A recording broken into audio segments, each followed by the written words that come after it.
സുരേഷ് ഗോപിനെ വെറുതെ പ്ലേസ് ചെയ്യാൻ എനിക്ക് തോന്നുന്നത്. ഭാവി കേരള മുഖ്യമന്ത്രി എന്ന രീതിയിലാണ് അവർ പ്ലേസ് ചെയ്യുന്നത്.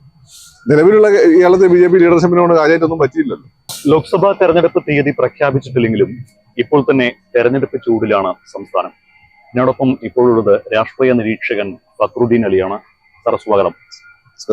നമ്മൾ ഈ ഇലക്ഷനെ കുറിച്ച് ചർച്ച ചെയ്യുമ്പോൾ, പ്രത്യേകിച്ച് കേരള രാഷ്ട്രീയത്തെ കുറിച്ച് ചർച്ച ചെയ്യുമ്പോൾ, കേരള രാഷ്ട്രീയം ഏറ്റവും ഉറ്റുനോക്കുന്നത് ഇത്തവണ NDA അക്കൗണ്ട് തുറക്കുമോ എന്നാണ്.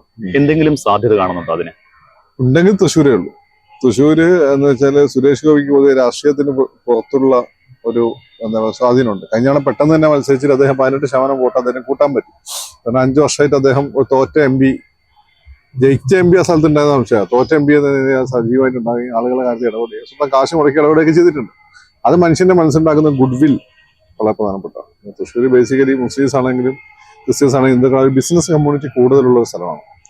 അപ്പൊ അവിടെ മുസ്ലിംസിനെ നമുക്ക് മാറ്റി നിർത്താം.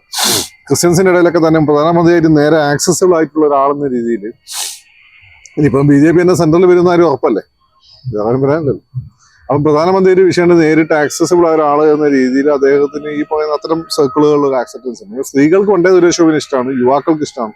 സ്ത്രീകൾ യുവാക്കളെന്ന പക്ക പൊളിറ്റിക് അന്തം കമ്പി, അന്തം കൊങ്ങി, അല്ലെങ്കിൽ അന്തം സംഖ്യ ആ രീതിയിലുള്ള ആളുകളല്ല. അവർക്ക് ശരിയെന്ന് തോന്നുന്നു ചെയ്യുന്ന ആളുകളാണ് പൊതുവെ. അപ്പൊ അവരെ സംബന്ധിച്ചിടത്തോളം ഇന്ന് തൃശ്ശൂർ 3 സ്ഥാനാർത്ഥികൾ നല്ല ഇംഗ്ലീഷ് അറിയുന്ന, അല്ലെങ്കിൽ ഹിന്ദി അറിയുന്ന, ആരുടാന്ന് വെച്ചാൽ ഞാനിടാന്ന് പറയാവുന്ന ഒരേ സ്ഥാനാർത്ഥിയുള്ള സുരേഷ് ഗോപിയാണ്. അപ്പൊ അതുകൊണ്ട് ഈ വോട്ടുകളെല്ലാം അദ്ദേഹത്തെ അനുകൂലമായി ഷിഫ്റ്റ് ചെയ്യും. നാട്ടികേരും ഗുരുവായൂരും ഒക്കെ ഉള്ള മുസ്ലിം വോട്ടുകൾ 2 മുന്നണിക്ക് ഇടയിൽ കൂടി ഷിഫ്റ്റ് ചെയ്യിക്കാനും കൂടി പറ്റിയ സുരേഷ് ഗോപി അവിടെ ജയിക്കേണ്ടതാണ്. പക്ഷേ സുരേഷ് ഗോപി ജയിക്കുകയാണെങ്കിൽ ഏകദേശം 1.5 ലക്ഷത്തോളം വോട്ടുകൾ അധികം നേടണം. കഴിഞ്ഞ തവണത്തെ ഒരു വോട്ടിംഗ് പാർട്ടിയാണ് നോക്കുകയാണെങ്കിൽ. ഈ സുരേഷ് ഗോപിയുടെ വ്യക്തിപ്രഭാവം കൊണ്ട് അത് നേടുകയായിരുന്നുവെങ്കിൽ കഴിഞ്ഞ തവണ അദ്ദേഹം ജയിക്കുമായിരുന്നു. കാരണം അന്ന് സുരേഷ് ഗോപി എന്ന നല്ല മനുഷ്യനായിരുന്നു, നല്ലൊരു അറിയപ്പെടുന്ന അഭിനേതാവാണ്. ഇപ്പോൾ അങ്ങനെയല്ലേ കാര്യങ്ങൾ? അദ്ദേഹം ഒരു രാഷ്ട്രീയ നേതാവായി മാറാൻ ശ്രമിക്കുമ്പോൾ ഉണ്ടാകുന്ന കുറെ പാകപ്പിഴകൾ സംഭവിച്ചിട്ടുണ്ട്. അപ്പൊ അത് ചെറിയ രീതിയിലെങ്കിലും നെഗറ്റീവായി ഭവിക്കില്ലേ? എന്ത് പാകപ്പിഴ?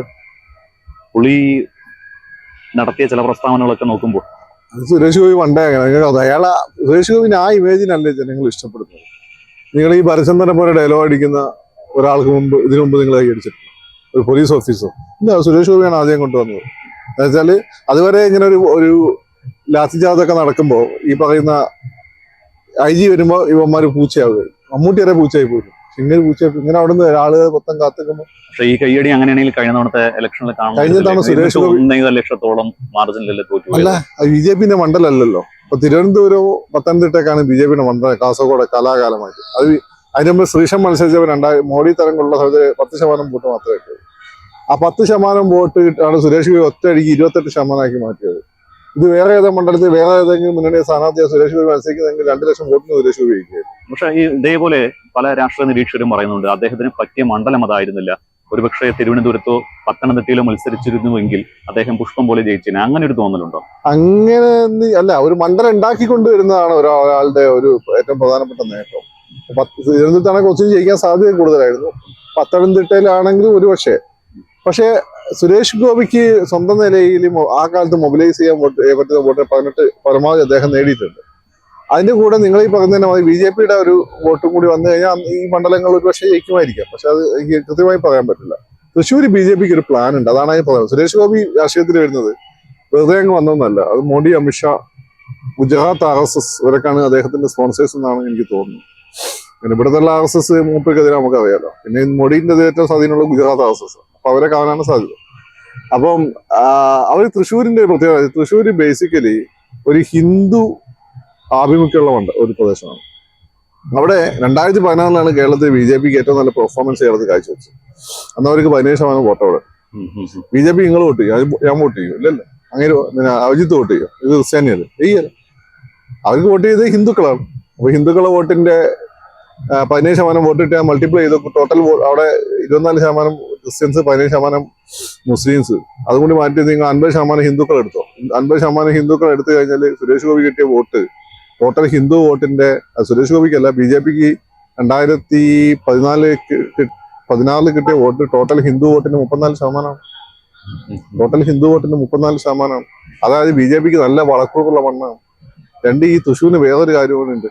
അവിടെ നിങ്ങൾ ഏത് മതത്തിൽപ്പെട്ടാണെങ്കിലും തൃശ്ശൂരിനൊരു കൾച്ചർ ഉണ്ട്. അത് ആ വടക്കുന്നാഥ ക്ഷേത്രം, ഗുരുവായൂർ, പിന്നെ ആ ലുബ്ദ് പള്ളി, ചാവക്കാട്ട് മുസ്ലിം പള്ളി ഇതൊക്കെ ആയിട്ട് ബന്ധപ്പെട്ടിട്ട് ഉള്ളൊരു ഒരു മിക്സ്ഡ് കളിച്ചതാണ്. അതിൽ ഡോമിനന്റ് ആയിട്ടിരിക്കുന്നത് ഹിന്ദു കളിച്ചതാണ്. തൃശ്ശൂർ പൂരം എല്ലാവരുടെ ആഘോഷമാണ്. അവിടെ എനിക്ക് തോന്നുന്നു ഹിന്ദുക്കളെക്കാട്ടും കൂടുതൽ തൃശ്ശൂർ പൂരം ആഘോഷം ക്രിസ്ത്യാനികളാണെന്ന് എനിക്ക് ചിലപ്പോൾ തോന്നിയിട്ടുണ്ട്. അപ്പൊ അവർ BJP കാണുന്നത് വെച്ചാൽ, പിന്നെ മാത്രമല്ല തൃശ്ശൂരിന്റെ ജിയോഗ്രഫിക്കലായ ലൊക്കേഷൻ എന്ന് വെച്ചാൽ മധ്യ കേരളമാണ്.